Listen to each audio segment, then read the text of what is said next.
I'm back. I miss y'all so much.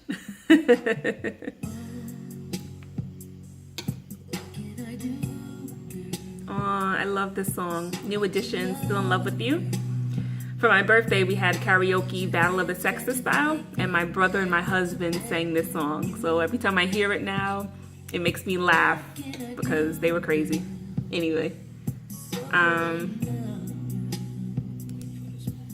So I wanted to do another quick thing about getting to know me more, a couple more questions. I feel like people seem to like that a little bit, so I said why not do a little more. Once again, I'm sweaty. My central air is not working in the house, so I'm looking greasy, I'm looking crazy. At least for the first video, my edges were slicked down nice. It's just crazy right now, so please don't mind the greasy face. It is what it is. Let me turn this down. It sounds a little loud. Okay. So, all right. I'm kind of jumping out of order with these questions. So the first question is, did you ever journal? And yes, growing up, my mom always brought me different journals. I had the cute square ones that had the key, the little key that would go into the lock and you flap it open and you write. I had those. I had regular book form journals. My mom always journaled. She was a big time journaler, and now she's an author, so it makes sense. I guess, it's therapeutic to always get your feelings out there on pen and paper, and so she always encouraged that I would journal, and I believe all of them probably are still at my parents' house, and I would love to actually read them just to kind of see where I was mentally and emotionally during those journal entries.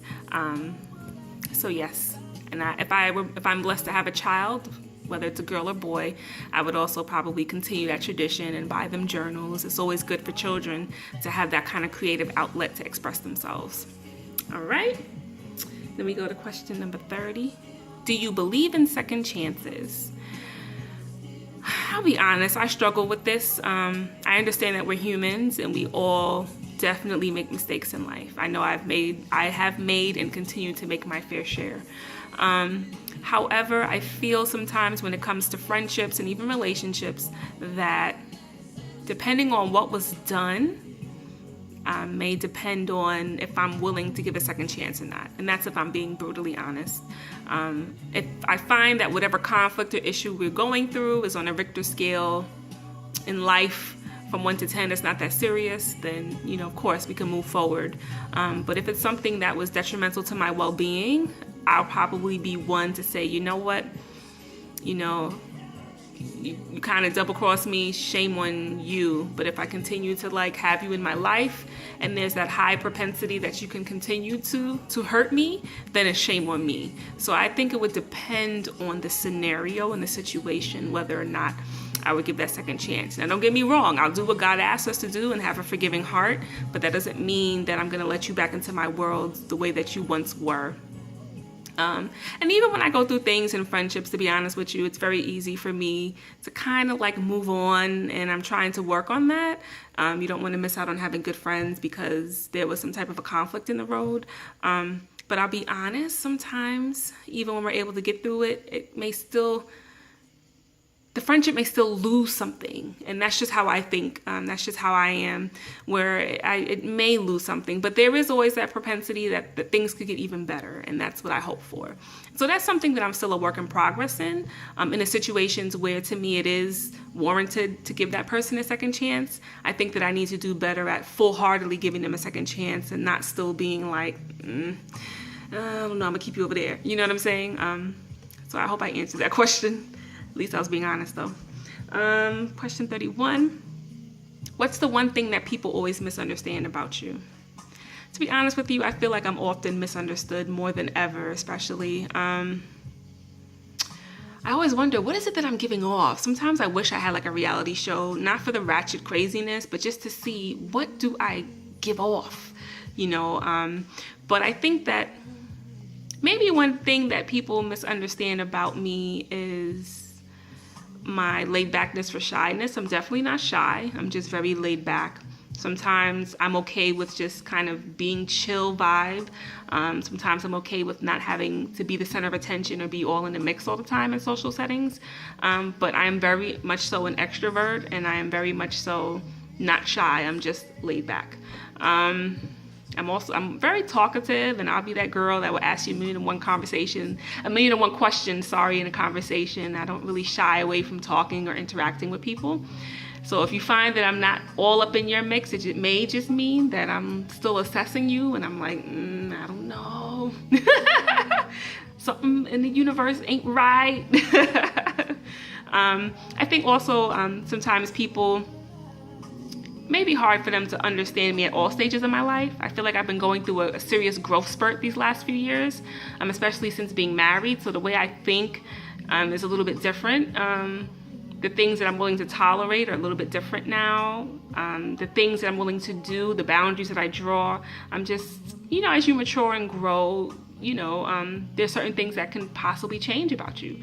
And so I don't always know that those that are always around me notice those changes. Sometimes it's very easy for us to want to keep each other in the box. Oh, that's just how Chanel is. This is always how Chanel is going to be. And it's like, no, I'm not necessarily fully the same woman this year that I was last year. And it's because I've grown. In a positive way, of course. But that may also mean that there's certain things that I'm not willing to tolerate anymore. That may mean that there's certain things that I'm going to be very vocal about now. That may mean that, I may start to kind of disengage with this group over here sometimes, depending on what's going on.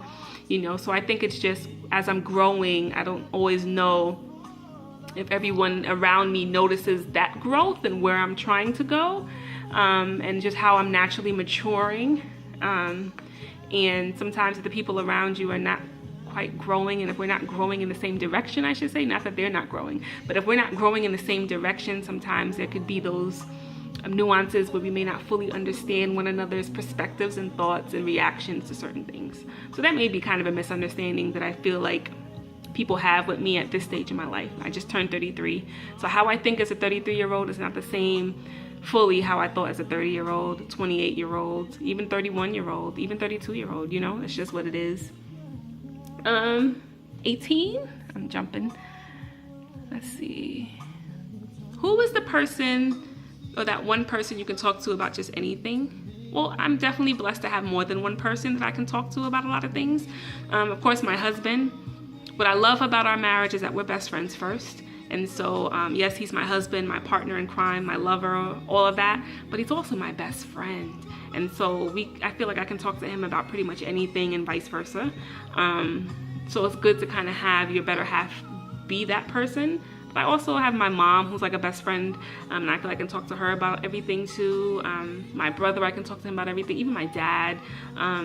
One of my good girlfriends, where you can talk to them and not feel judged, but get the good direction and the brutally honest advice that you need, even though you may not want to hear it. Because that's what I'm about at this stage of life. Don't just tell me that I'm great and you love me and all that jazz. There's a time and place for that. But if I need to hear something, I need you to tell me. You know what I'm saying? To be honest with me. And I think those are the people that are honest with me, even if they're things that I need to fix and change within myself. Number 12, I guess the last question. Are you more into looks or brains? I'm the girl that's more into brains, to be honest with you. When I was a single person, I did have my type. I like them tall, dark, with dark season haircuts, chocolate fine. And I married a man that's average height, fair skin and bald head, and I love him just the same. And I am attracted to him just the same. And so I always say to my single girlfriends, sometimes, we all have those lists. I was single, I get it. But a lot of times I find that we end up marrying or being with someone who may be opposite of that list, but they have the qualities that we need. And so not to put so much emphasis on looks. Yes, I get it. We have to have some level of sexual attraction, physical attraction. I get it. But I think we as women, it's very easy for us to, in time of getting to know someone, becoming attracted to their heart and who they are, their spirit. And there's so many other more important qualities out there that are necessary in relationships and marriages. And just to only put emphasis onto looks, I think you will cut yourself short. You may end up with a fine man who treats you like crap, and you don't want that. And so sometimes, it's good to be able to zone into the person's inner beauty. And I get it, First impressions are everything. But I was that girl when I was single, you know, I would at least give it a date. Even if I didn't feel like I was that into you when I first saw you, I'd give it a date. Unless I got bad vibes, like you were dangerous or you're like a rapist or something, you know, I would give it a date. And, you know, but I was always that girl where most of the people that I've dealt with, not that there are a lot out there, but the few people that I did date, we were always like friends first. And so initially I might not have been attracted to them that way. We were friends, we were peoples. Like my husband was my coworker, we were cool. You know, I always thought he was handsome, but you know, at least we were able to develop a friendship first before we even became more than that. And that's when you're able to be yourself and not care. Like, I don't have anything to hide in front of him. He's just my coworker. He's giving me advice on this dude that I'm really feeling. You know what I'm saying? Like, and vice versa. So I would say I'm more into brains. We have to be able to have an intelligent conversation. I need to understand your perspective in life. I need to see how you are with your family, your mother. If you have a child, how are you with your child? I need to hear more about your past relationships. I need to be able to assess that you love yourself enough, because if you don't love you, how the heck you gonna love me, right? So I think I'm into brains more than just looks. You have you a fine man and be miserable, you know? And it's not to say that all fine men and women are not good catches, but for me, I think I'd be more into brains. So all my single people out there, I encourage you, you know, to really keep an open mind when dating, because 9 out of 10 times the person that God may have for you may not fit the typical mold that you have and what you thought, you know, and you'll be just as attracted and love them more than life. You know what I'm saying? So I hope you enjoyed getting to know me just a little bit more. I'm gonna post this to the Facebook page for the website, just to kind of get people to go to the website. These are the types of controversial, deep topics that I talk about, that I address, and we have fun as well on the website, don't get me wrong. But I like to talk about thought-provoking things. So please head to the website, complexsimplicity.weebly.com. Thanks so much for the love. It's still hot as heck. Try to stay cool, y'all. I'm about to stick my head in the freezer. Bye.